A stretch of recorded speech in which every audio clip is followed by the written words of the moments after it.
How I saved my client thousands of dollars and a ton of grief. I was showing several condos to my client in the King West area, and at the time she was a single first-time buyer working in the downtown core.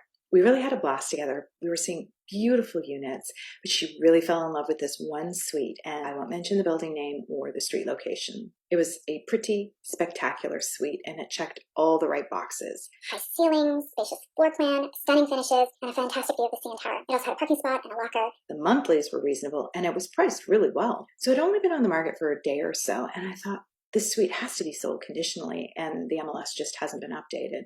My client, she didn't want to wait. Wanted to be assertive. She wanted to proceed with making an offer right away, which I get. I called the listing agent. Well, actually, we're still in the suite, and we had a bit of that cordial chat. And then I asked him straight up, was the unit still available, and had he seen any offers? Because my client's interested in the unit, but she's not interested in competing for it. So the listing agent then says to me in a very friendly tone, "Thank you for your interest, Arlene. We are expecting another offer to come in shortly, but you know what? Your client sounds great.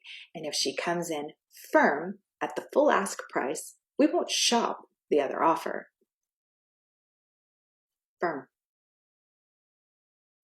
I then ask him, "Oh, well, do you have the status certificate that you can send to me right now for her lawyer to review?" He says to me, "Oh no, but I've sold in the building before. It's fine. I've double-checked the monthlies with property management, and it's a newer building, so you don't have to worry about any special assessments. Just send me the offer within the hour." I get off the phone with him. I turn directly to my client and I say to her, "I can't let you proceed at this time. Without the status certificate, you're going in blind. You have to know what you're buying. You have to do your due diligence." And she agreed, so we didn't proceed. Then I did some digging on the building and I find out that there is a significant lawsuit between the unit owners and the developer for structural defects in the underground parking. So, not a small slip and fall lawsuit, and that material fact would have been disclosed in the status certificate.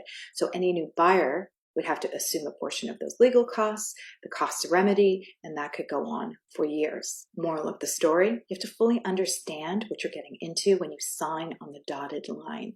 And when it comes to resale condos, you just cannot skip the status certificate review.